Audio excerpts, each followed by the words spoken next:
जय जगन्नाथ। ब्राह्मण कन्या हरण कले अवश्य विनाश घटिबो। यार बहुत प्रमाण आपण माने आखि आगे देखिथिबे एवं वर्तमान मध्य आखपाखरे मध्य देखुछंती। मु यार पूर्व तीनटा बलिष्ठ प्रमाण देबा पे आपन चाहूँ।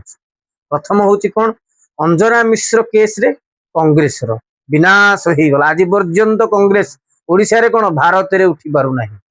बास द्वितीय कथा आ गोटे बृहत बहु चर्चित केस जुडो कोच बिरंची दास से मध्य जने ब्राह्मण कन्या को हरण करथिले।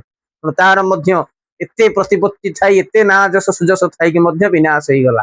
आ एबे आपण माने देखिले हुमान सागर से मध्य जने ब्राह्मण कन्या को विवाह करथिला।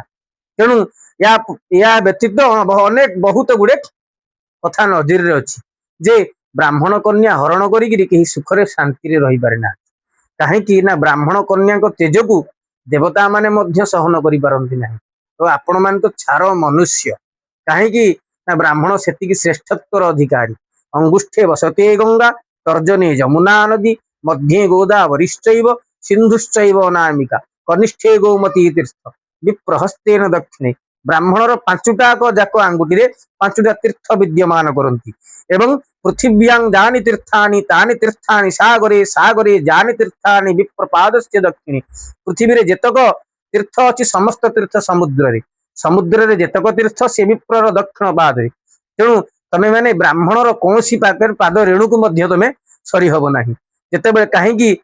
तेणु ब्राह्मण को जदि किए ब्राह्मण सब बेले अबाध्य जदि ब्राह्मण को किए मारि पारे से होचिंती भगवान मध्य मारि परिबिनी केवल से ब्राह्मण। जेतेबेले भगवान परशुराम आसिकी जनकंग सभा उपस्थित हो गले सेतेबेले लक्ष लक्ष राजा निज बापा जेजे बापा पर जेजे बापा पण जेजे बापा पण जेजे बापा ना धरिकी निजर परिचय हस्त जोड़िकी परिचय देवाक लगिले।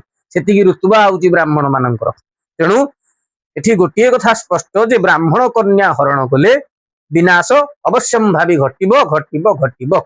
जो माने वर्तमान बुझी पारु नाहंती से माने भविष्यत रे निश्चित पस्तेइबे। तेणु बेଳ थाउ थाउ सतर्क एवं सावधान हो जाओ। जय जगन्नाथ जय जगन्नाथ जय जगन्नाथ।